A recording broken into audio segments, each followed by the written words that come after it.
All right, y'all, we are here with Pod 51. It is a loaded spud. We have Pittsburg recap, PPA recaps, APP recaps, PWR. We're going globally. We are talking locally. We're catching you up on everything that's happening currently in our house. So if you hear any strange noises, it's called construction, and it's almost over just in time for a move. So with that, should we move into the episode, Jill? Let's go.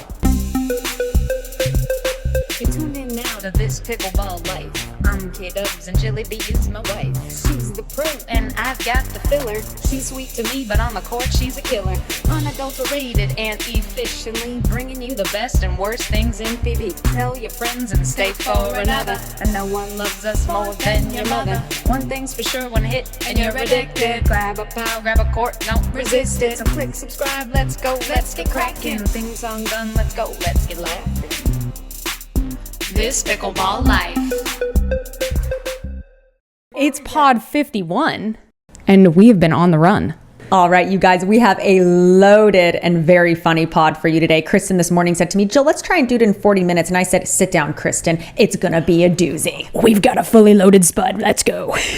So before we get caught up, we have three big announcements. Number one, we are moving, you guys. That's right. October 2nd on yours truly's birthday. We are moving from our beautiful home where we just finished reconstruction on our master bed and bath, because why would we want to enjoy that when we can move in with my mother and really test the limits of our marriage? And that is what we are doing. We're moving back to Newport Beach. We are super excited about this. We're going to kind of quasi rent out our home in the desert, see how that goes.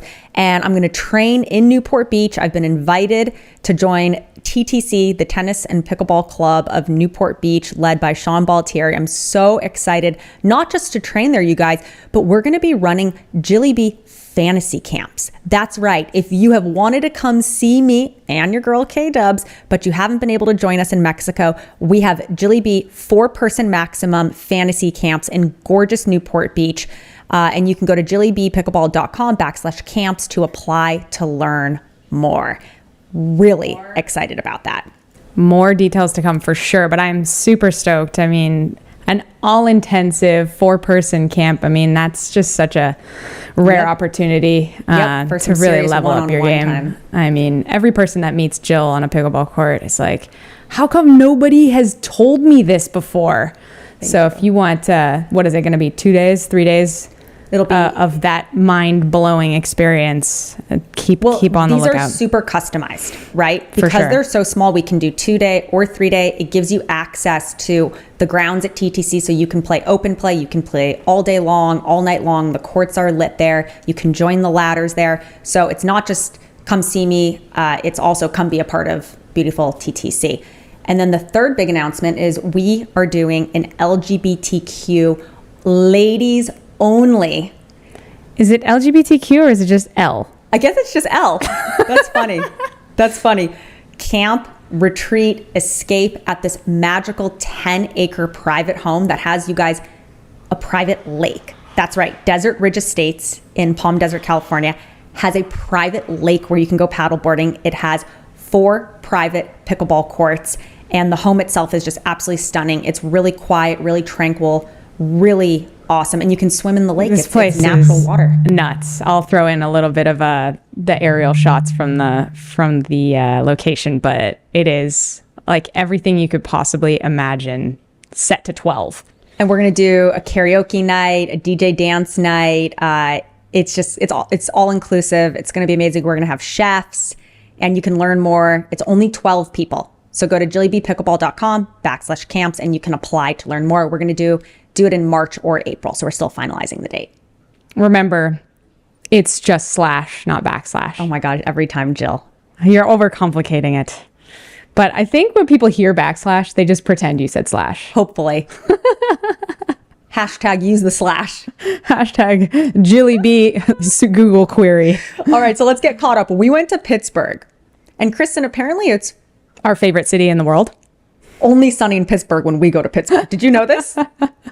I know that, and not windy. Apparently it's usually windy, and it's been just like glorious 3 miles an hour light breeze for us. And here I thought, You know what's funny is we brought the Southern California weather to Pittsburgh. Yes. And then I came home like 8 hours before Jill, and I brought the Pittsburgh wind back home with me to Indian Wells. It was like 25 miles an hour wind. and you guys, we had our first day 2 days ago where we could open the windows in the house and we didn't have to use air conditioning. So the desert is back down to some normal temperatures.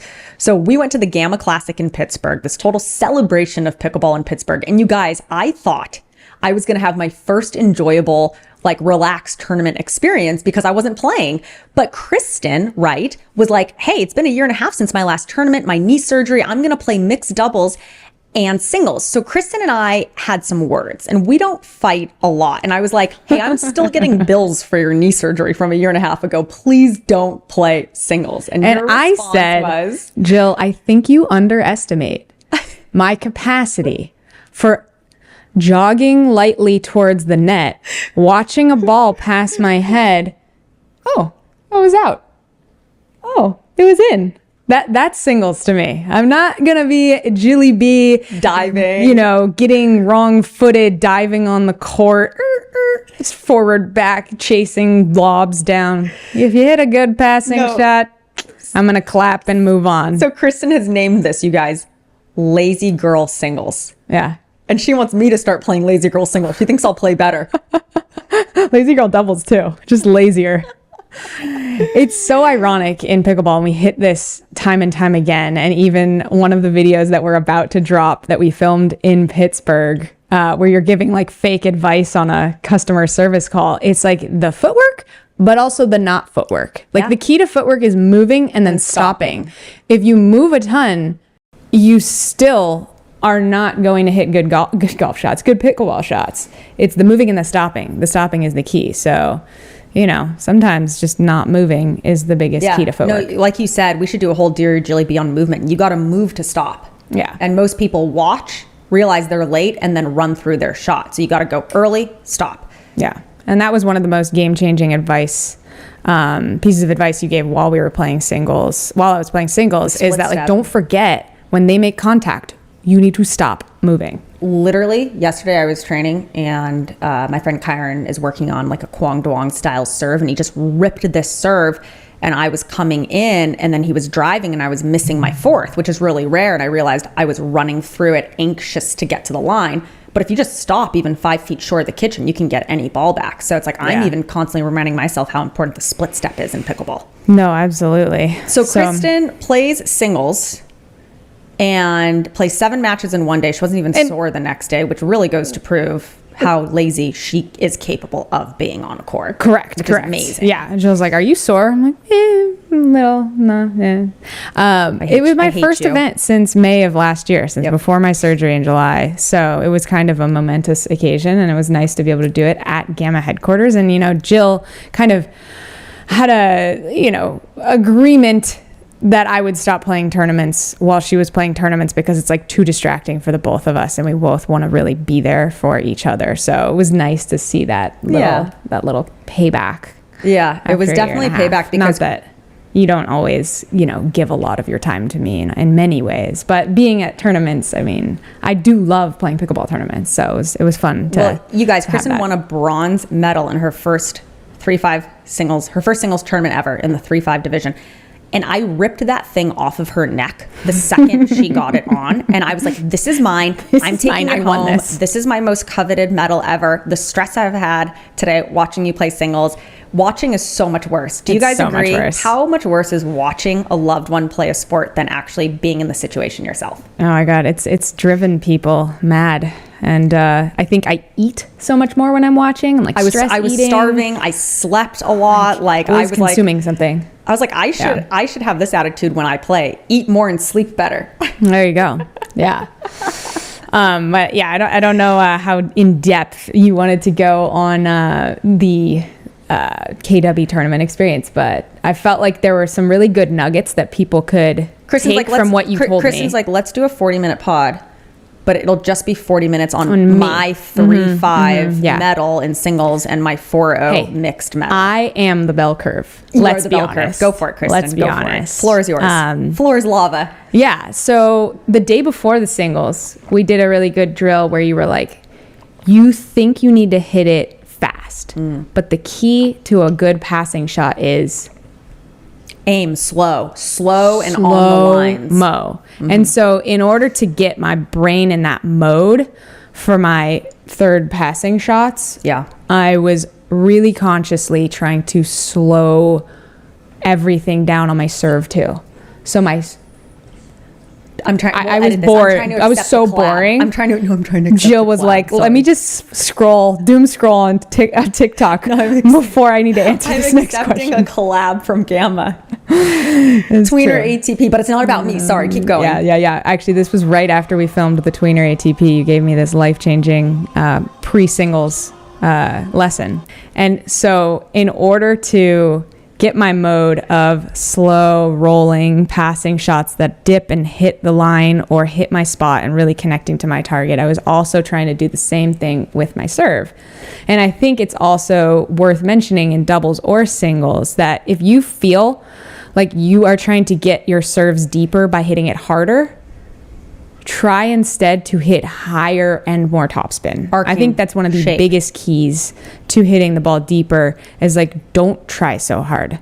You know you can hit it farther. It's not about harder per se. And oftentimes, the harder you hit your serve, the more they're expecting it. So hitting those serves that are varieties of serves. You said to me after singles, like, I don't know if you know you're doing this, but you're doing a really good job of hitting a bunch of different styles of serves. And I did win a lot of points on my serve. She definitely did that on accident, just to be granted, clear. It was totally 3-5 women's singles. So. No, you know what's cool about that division was it was almost everyone's first tournament. You had a bunch of people with no tennis experience. So if you're listening at home and you're like, you know, I don't have ground strokes, I don't have a lot of tennis experience, I don't want to play singles, I cannot encourage you enough to go play singles because you don't need perfect passing shots. You just need to hit the ball slow and smooth, aimed at the lines. If you can play pickleball, you can aim.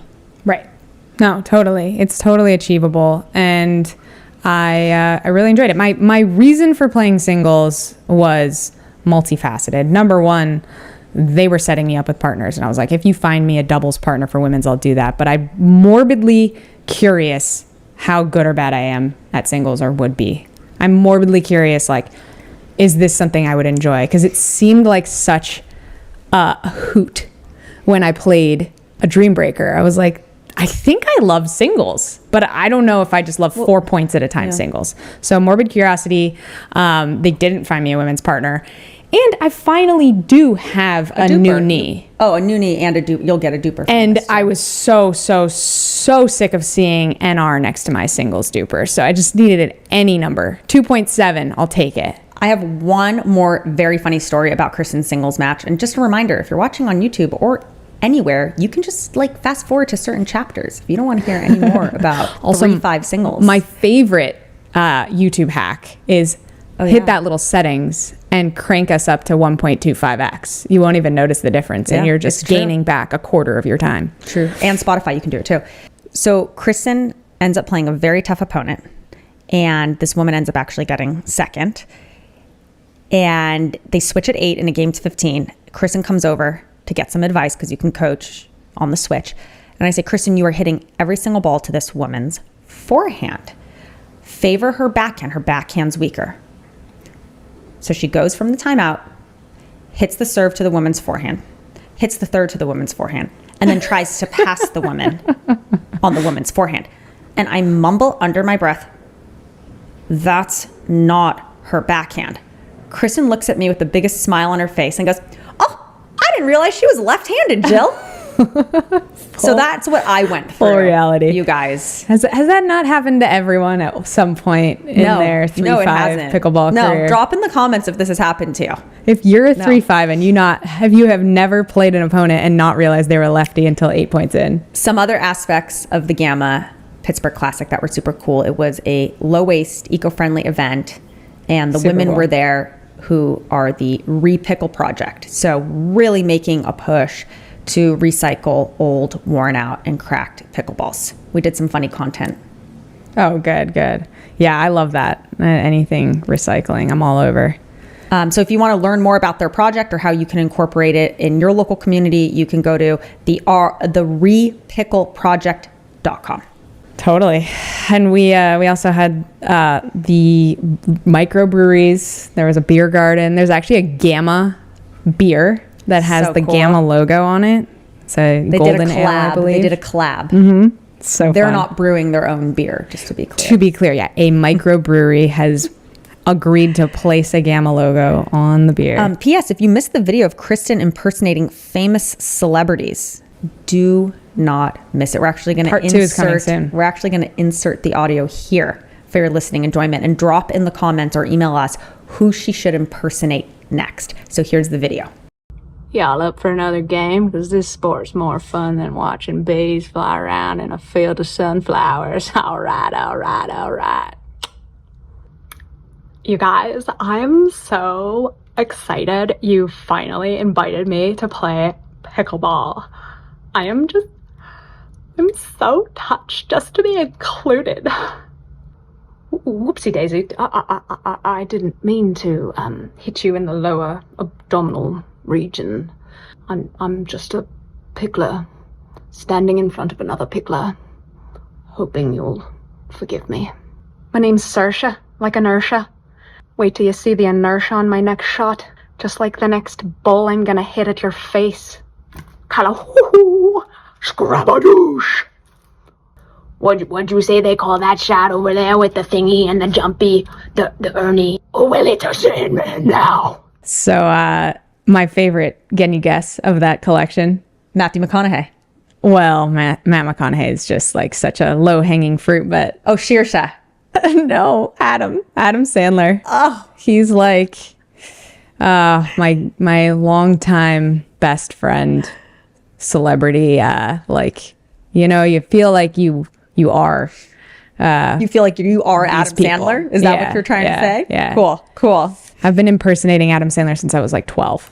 So that one's easy for you. So funny.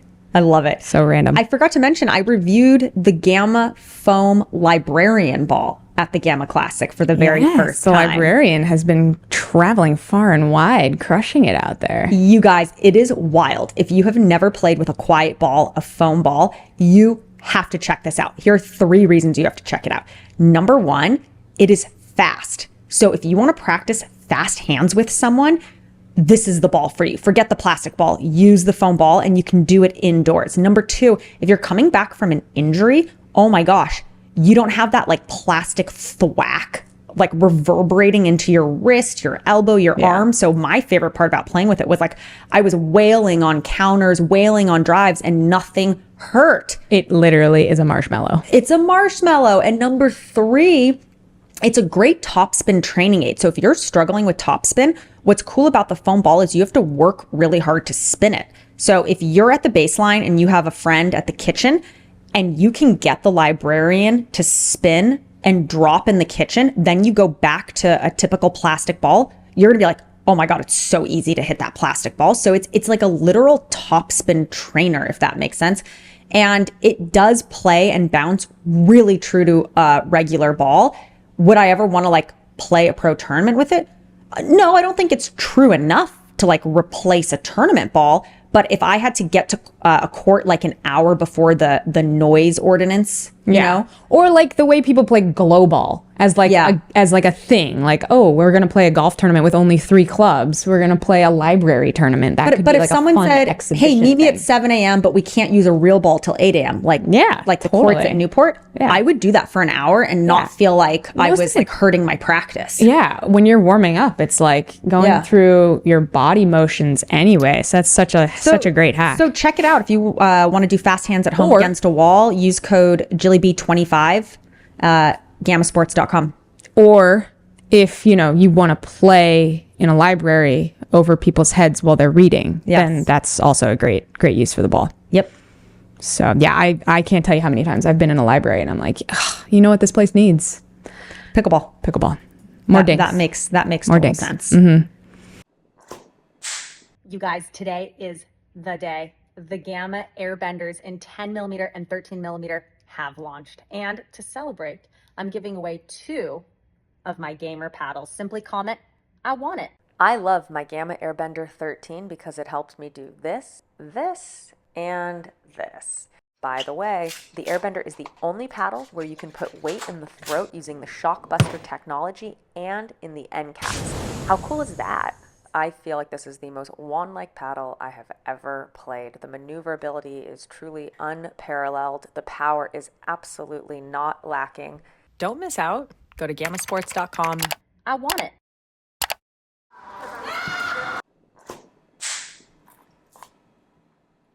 The other cool thing we saw at the Gamma Classic was a company called Enriched Engravings that does pickleball custom engravings and really, really funny pickleball engravings on mugs, on water bottles.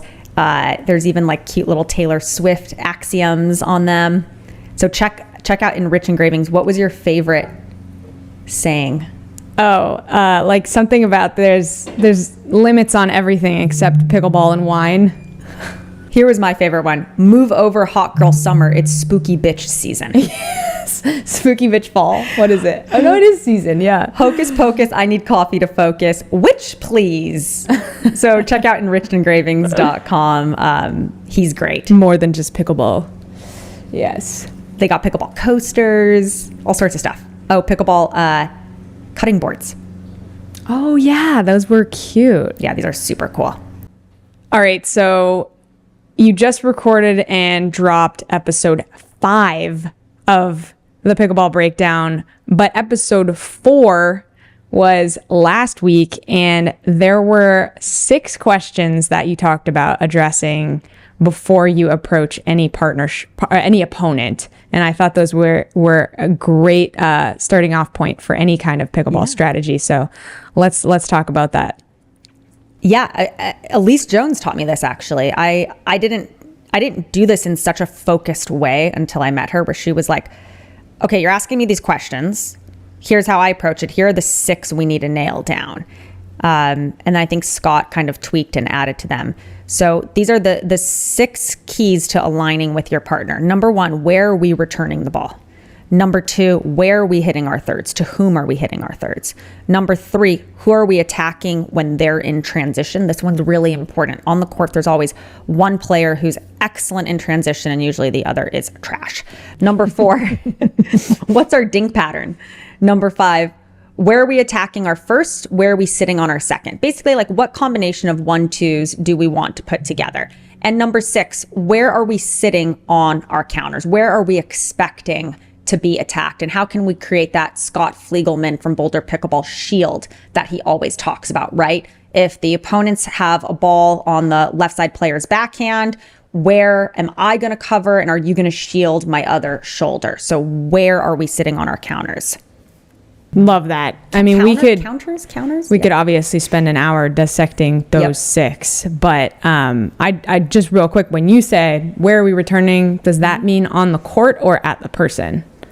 Oh, to whom are we returning? Or was there like a certain spot? You know, a lot of people aim for the left foot of the deuce player, but you might want to tighten that closer to the sideline if you really want to make sure the deuce player, the right side player, is hitting it.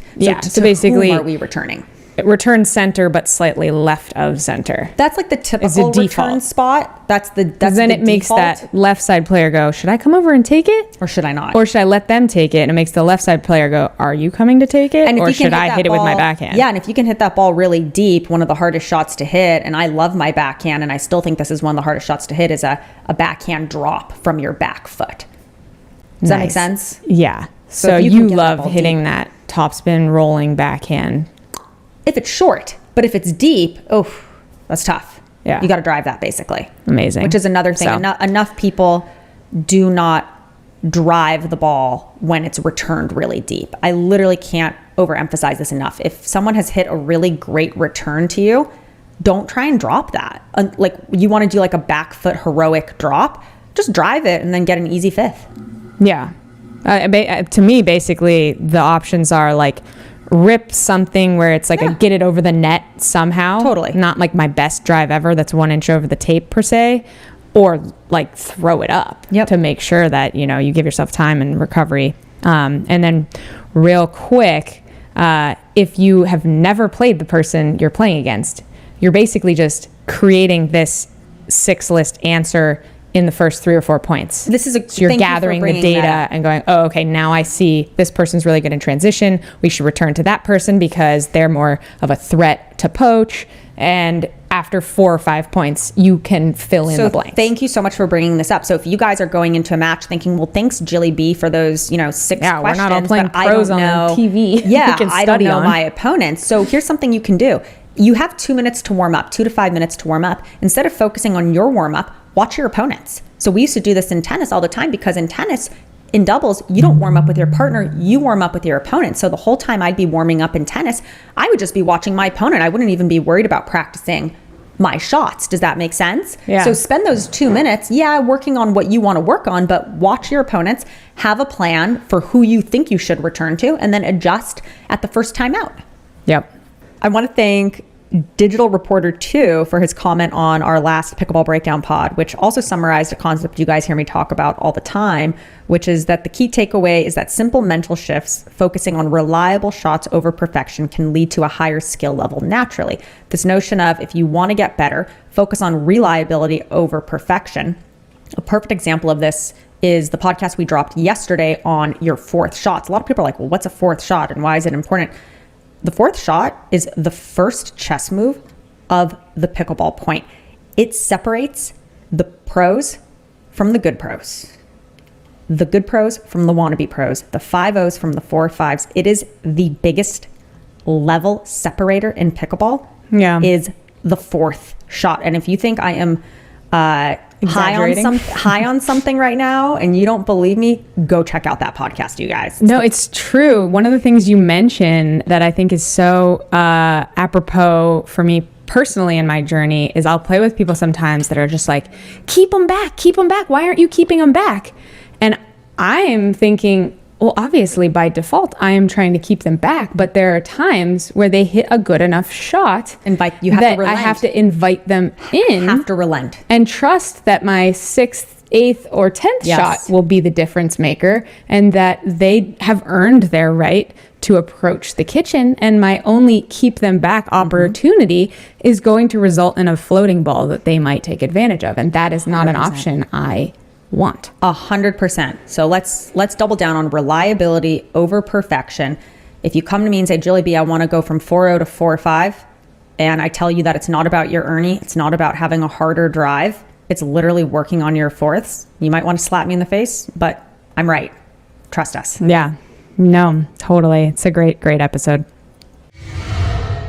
Okay, so you said that holding me together has been Rainstorm, so much so that it is painful when I go to MLP and Rain is not a sponsor. I know. And I'm like going up to the other sponsor players like, anyone got a Rainstorm? Like, yeah, need my hit, yes. Give me my hit. And we were nutso for the citrus zest flavor. Yeah, but they have a new flavor. And now the mango is really like neck and neck.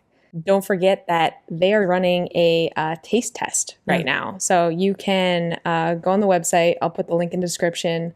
So many good flavors. It is rainstormtastetest.com. We're putting our money where your mouth is. That's super cute. If you don't like the taste of Rainstorm, we will send you your money back. So if you guys want to be fueled while you are playing with clean energy, no jitters, this is the drink for you. 0 sugar, plant-based caffeine. It'll also accelerate your metabolism, improve your focus.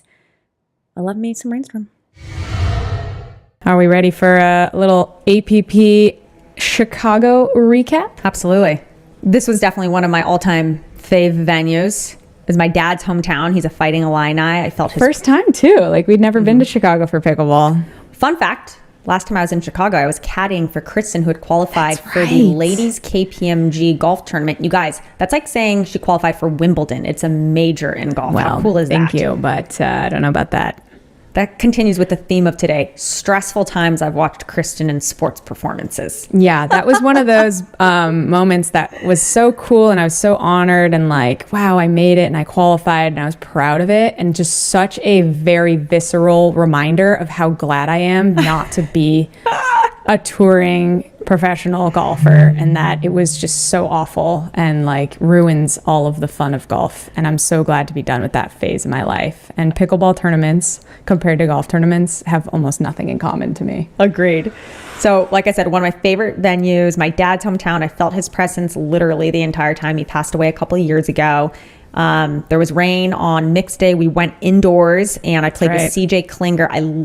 Cannot overemphasize enough how much I love playing with CJ, what a talent he is. We were like 15% better than the last time we played together at the PPA Atlanta Cup 4 months ago, 5 months ago. It's interesting with CJ because obviously we all know, if you've followed the pod or Jill, that she loves a lefty, but I think you would love CJ Regardless. like 95% as much still, regardless of the leftiness. Yeah. That the lefty is just like a cherry on top, but like everything else about him is so great as well. I learned a couple things actually from watching him. He does this thing that I'm going to try and start doing that I think is so fascinating. If I'm hitting the third as a drop, he'll go in kind of no matter what. And he'll pass transition, stop maybe like 2 to 3 feet behind the kitchen.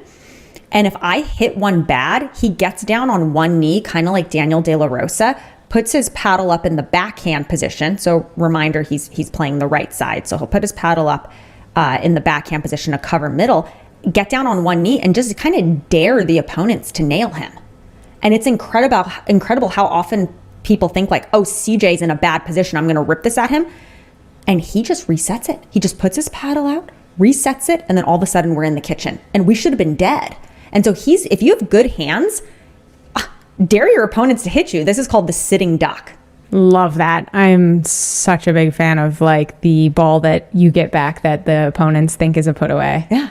That's like one of my favorite parts of pickleball. He's daring you to nail him. So good. His hands are so fast. You guys, I just think in, 1 to 2 years, this game is going to be owned by 15, 16, 17, 18-year-olds. There's just something different about CJ and Hayden's reflexes. Totally. Yeah. They'll be old men by then. So CJ and I lost in 3 in the semifinals. Such a death battle. Yeah. Mari Humberg and Eric Onsens. I think it was literally 2.5 hours long.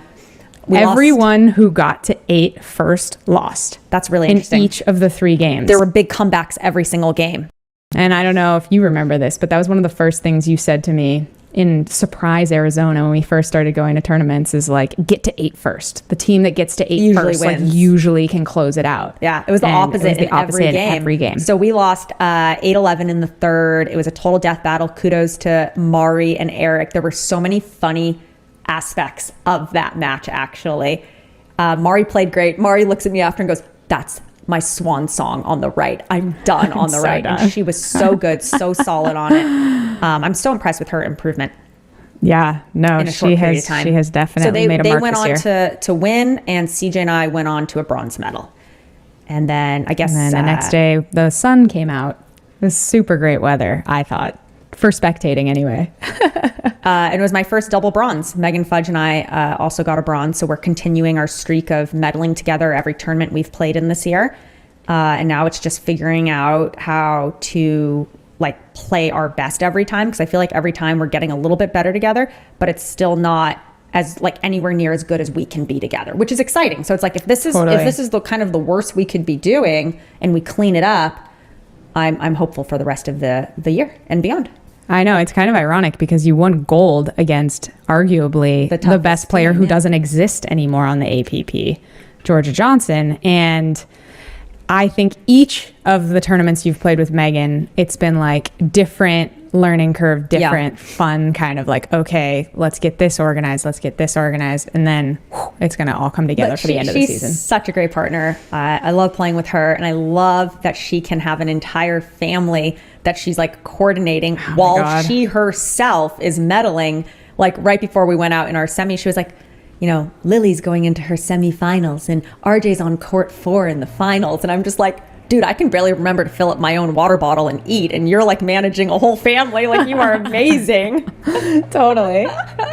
Kristen, you can't play a tournament. I need you. Yeah. And Ryler's on court 6. Yeah, too. So great. Oh, love them. So, Kristen, on the topic of APPs, in case you missed it, they have announced their event schedule for 2025, and they are not going anywhere. In fact, CMO Tom Webb, who we've had on our podcast, put out a Facebook statement that said, "This is a huge announcement for our organization and the future of pickleball. The APP goes from strength to strength, more than doubling our event schedule in 2025, opening our world-class headquarters at the Fort, starting pickleball's first ever academy, and increasing TV exposure for the best players in the world. Underpinning all of that is a core focus on ensuring all players have an equally exceptional experience at our events, a mission our founder Ken Herman has had since he launched the world's first ever pickleball tour. He's been copied. They do say the most sincere form of flattery is imitation, but the APP has not been better. We, the APP, are the world's first, the world's best, and now bigger than ever in 2025, end quote. So that was all of Tom Webb's quote. So interesting. Yeah. No, also interesting that they said they were doubling their schedule, but they also said they're doing 14 events. So I'm really curious what that means in their mind. I guess they must be doubling their amateur events And collegiate. Yeah. But either way, there is something to be said about, okay, there's 12 to 14 events. That's like one a month. Yeah. Then you have time to throw in one international, maybe MLP, and not be overloaded. I honestly feel kind of bad for some of the PBA players that are playing too many events. There's going to be like 60 professional pickleball events next year between APP, PPA, and PWR. Guys, don't forget PWR. I'm still thinking of them as the kingmaker. They're the Saudi Arabia-backed team that's putting over $15 million of prize money into play. To keep that into perspective, what do you have on the APP and PPAs? Like $1.5 to $2 million each. Yeah. So it's really interesting next year. $1 million events, $1.5 million events. That is a large difference. And obviously a lot of what MLP brought to the fans' attention was the big prize money effect when they came out with like, $60,000 for the winning team. So we're going to get a little bit back to that effect of like, ooh, who's going home with the big prize? So I'm really excited to see how that plays out next year. And I think what's interesting is obviously the APP is not going anywhere. I think they might be the only profitable entity in professional pickleball right now. And the PPA is not happy about that. So the PPA announced concurrently their own feeder tour and said point blank, we need to control the feeder system. We need to control that funnel. Yeah, it's going to be interesting to see how they come up with an idea that keeps those new players from wanting to just play everything they can. How much prize money are they going to have to throw in there to make that worth someone not playing anywhere else? Or maybe they just figure, hey, if they at least also are playing our stuff, that's a win. My prediction is in 1 to 2 years, which will be, 2025 and 2026, we're back to where we were in 2022, actually, which is freedom. And an APP that at one point had Zane Navratil, had Deckel Bar, had Gabe Tardio, and the Johnsons and Dylan Frazier. Like, I literally think in 1 to 2 years, we're back to freedom because the PPA or UPA is not going to want to keep 200 to 300 signed players. They're just not. I think they're going to be back to kind of where they started with 40 to 50 maximum tour signed players, just trying to build a brand around the 4 to 5 players they've only ever cared about. Totally. I mean, they haven't really pretended that this is ever where they wanted to be. They just felt it was a necessary evil. And then they were like, well, we spent so much money, so I guess we need to do away with prize money. But I do think they'd rather just have prize money instead of salaries. Of course. But we'll see. I am really excited about the Fort. I hope it's done in time to have that event there, right? Like, we're going to be at Fort Lauderdale APP in December. Happy birthday to me, I believe. And I'm really excited to see the renderings of this venue. Look so cool. We've teased it on the pod before, but yeah, and I'm excited to see like how many is it build it they will come. Like how many people would watch my pickleball match on center court on Championship Sunday? Like, would 5,000 people show up in person? Because there hasn't been really any facility that could ironically that. People always say, oh, you're from Indian Wells. Amazing. That's my favorite pickleball venue. Like, well, it's actually not pickleball at all, except the 4 times they hosted nationals. So thanks And then a lot. that night the nationals is done, they tear out the courts. Like, they hate pickleball. So the Fort will be kind of like what they created at Indian Wells before they tear it down. But 100%. Not only that, but like keeping the infrastructure of camera crews in place and things that are in place ready to broadcast. So that makes things so much cleaner and so much easier on a TV side of things. Kristen, in case you missed it, Donald Young, a PPA signed professional pickleball player, was in the finals of the US Open mixed doubles. Just stop it, Donald. Just stop it. I think this is a case of like mentally a guy who's like, F it, I'm done with this sport, whatever, it's all gas, let's go play, and finally treats a game like it's a game and unlocks a new level.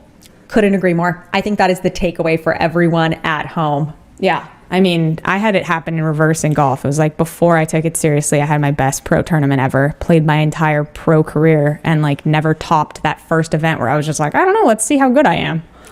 I love it. So Young and his mixed doubles partner, Taylor Townsend, they entered the tournament as a wild card, you guys. How wild is that? They powered through the bracket and they had a chance to complete a truly Cinderella run and take the title, but I still think it's an amazing Cinderella run and Cinderella story. Yeah, that's just so great. I mean, it's one of two things. It's what we just said, or maybe his partner just carried him and Taylor Townsend is just that good that she can take a professional pickleball player all the way to the gold. Well, I was going to say, I think actually the lesson here, now that I'm thinking through it in real time, let me know if you agree at home, you guys, is that pickleball is obviously much more difficult than tennis. Clearly. And Donald's pickleball training the past couple months just made tennis seem so easy, guys. Oh. All right, we're kidding. Take it easy, tennis purists. It's just a joke. Okay. Don't get your panties in a bundle. So, in case you missed it, A Closer Call is back. Close Call Replay, which we saw at Beer City, has finally re-debuted.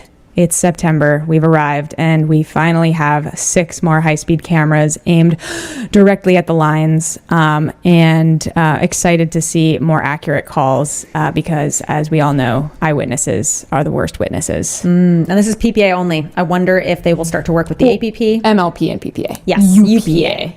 In case you missed it, we had DINKsanity. Man, that feels forever ago. Kristen, a couple weeks ago, it did not disappoint. What were your favorite parts? This was in Northern California with Jeremy Lin and Michael Chang. All for charity. That right there. I mean, we've seen Michael Chang obviously play in the Hard Rock, whatever they called that thing with McEnroe and Agassi. So we had seen him play pickleball before, but I had not seen Jeremy Lin play pickleball before. Did you know I got Michael Chang ready for that tournament in Newport? I did. I do remember. I remember it all.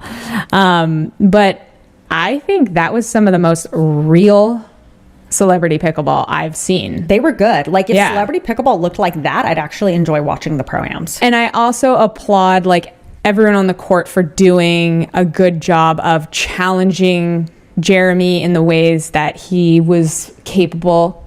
And, you know, he missed a lot of overheads, but in a way that I appreciated. Like he hit them with as much confidence as if he were going to make them all. He just happened to miss them all. Yeah. You know, it wasn't like he was doing what a lot of amateurs do where they kind of like guide their overheads in. He was like, I'm going to jump and slap, and if it goes in, it goes in. You know, and you could tell there was like the bones of a guy who could get good at pickleball legitimately. No, he is good. But you know, when you meet someone, you're like, oh my gosh, you're so much taller than I thought you were. He was so tall. Nowhere near as tall as I thought he was. I'm like, oh, just kidding. You're this like legendary basketball player. You're like kind of short. Like, what are you, only 6'3"? I'm looking up his height now. But the other thing I noticed was the thing you would expect him to be not as good at, he was really good at. I know. The soft shots. I know. If I were to give him a lesson, I'd be like, and Jeremy, like dropping things in the kitchen. I was like, totally. He's 6'3". Fun fact. Yeah. That's like the minimum height he might have been, right? No, he was really, really good. And Michael Chang, I mean, come on, he's Michael Chang, you guys. We were on here is a really, really funny story. So we were on the 8 a.m. out of Orange County SNA Airport, and we line up. We're like B18 Southwest to Oakland, and who is sitting waiting as well but Michael Chang. There he is. And we're like, oh, Michael, we didn't realize we were on the same flight. And we're like, so you're the only flight I didn't book. Do you wanna line up with us? And he's like, no, I'm like C50. And I just like love that Michael Chang is flying Southwest. C50. Didn't check in time. Sat in row 32 in the middle. Didn't pay the $20 for the upgrade to A1. And it's like, yeah, no, I'm like C50 last on the plane. Totally. No, and I also applaud everyone involved. None of the commentators or players or celebrities were paid. They all did it for charity, and everyone was really gung-ho and ready to go. The production crew was amazing. I got to be the button pusher on the scoreboard. So if you do rewatch the broadcast, see if you can catch the one time I screwed up the score and had to fix it. But other than that, I think I give myself a 96% on my scorekeeping. A couple other favorite parts from DINKsanity. We finally beat the SoCal Hard Eights, who are the leader in the clubhouse, you guys. And all it took for us to beat them was the addition of 2 premier players, which were Augiga and Alex Trong, and for Eric Lang to junk up the Dreambreaker lineup. So he and I played against each other. There were so many fun moments. He cleaned my clock. I lost 8 singles points in a row to Eric, and I thought I played really good singles points. So kudos to him.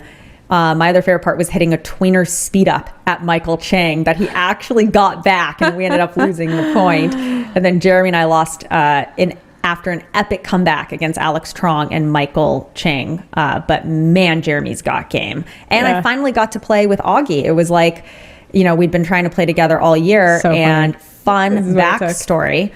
I did Augie the favor that set his career in motion. Seriously, we were supposed to play in Mesa at the beginning of the year, but I had double booked. I was playing with Jaume. So last minute, I bail on Augie, and who does he pick up? Tyra Black. What happens? They medal, and a star is born. Augie, you are welcome. I'm here for you.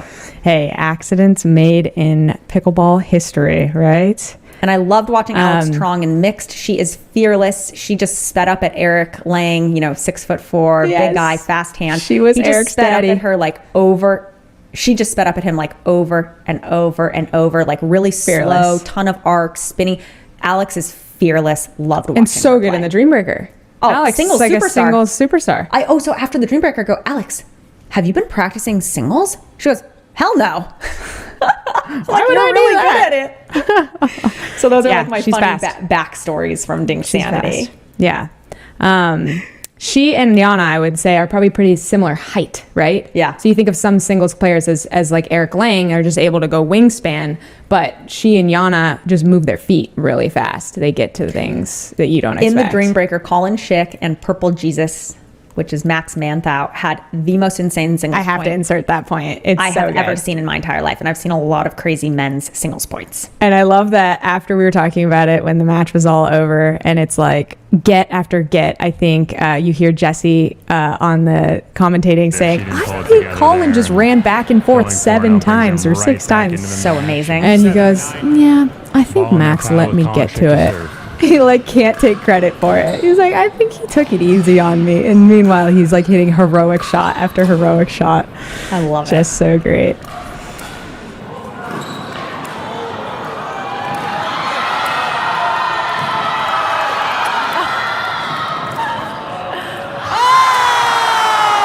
Dear Lord. What a point! Colin Schick. He deserves every bit of that. He ran from sideline to sideline. What a rally. 6 times. So we have one last segment today, and it's paddle talk. And I'm going to read a comment from our last podcast by @Mr.D. Jones, because I think this is very intelligent. Mr. Jones says, thank you both for your time in posting. So the Colin Johns email and now the Selkirk letter both are essentially saying the same. When are the players going to get it together? Only the players can control what truly happens in the future for pickleball. So true. In my opinion, if the players at the very least don't create a players union to set minimum standards, in 5 years, pro pickleball won't even be around. It's already a joke of a sport. Recreational pickleball will still be growing though. I talked to a rec player yesterday. She was around a 3.75. She had no idea who Ben Johns was. Rec players do not need pro players, but pro players need rec players. You heard it here first. And everyone has been saying PPA has to change for years, and no, they don't. Why? Because the players let them get away with everything. The Tyson Paddlegate is an excellent example. At least 80% of players should have demanded that Tyson give back everything. I've been watching pickleball now for 7 to 8 years. Pro pickleball really is a joke right now, and has been for about 4 years. So whenever someone complains, they should offer a solution. So my solution, create a players union. Make sure USAP upgrades its non-profit performance.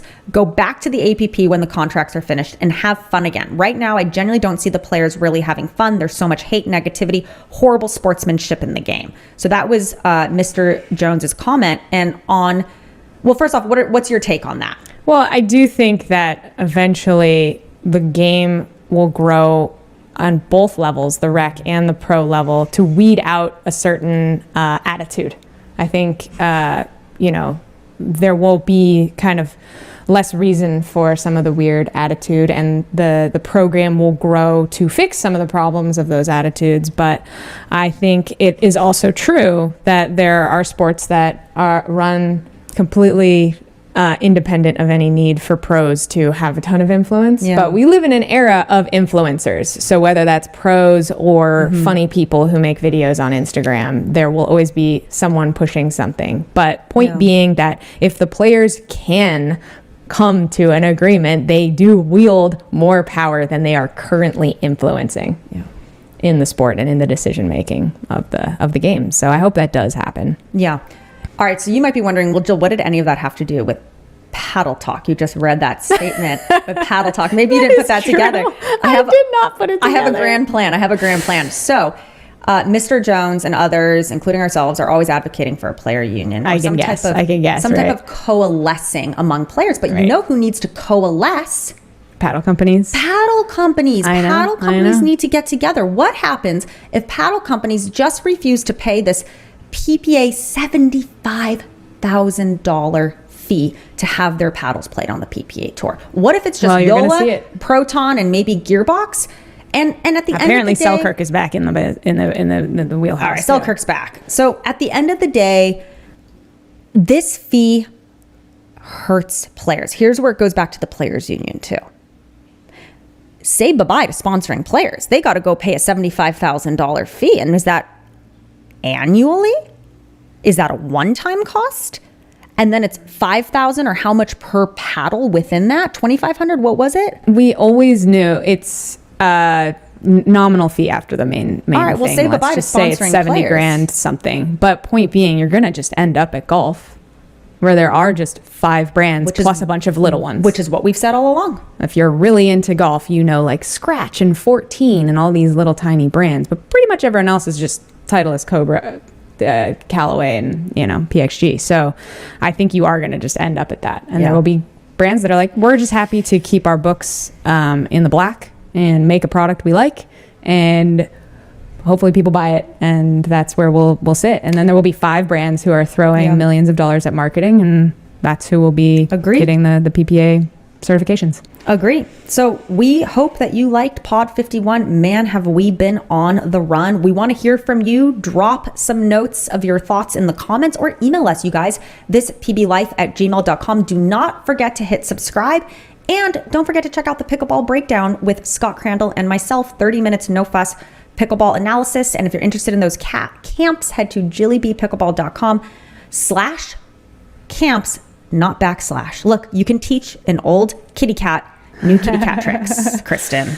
Yeah, this kitty cat is about to drink a rainstorm and crush the rest of our bathroom. And do not forget, after you hit subscribe and like and share this video, pickleball is joy. Don't let anybody tell you differently. We out. This Pickleball Life.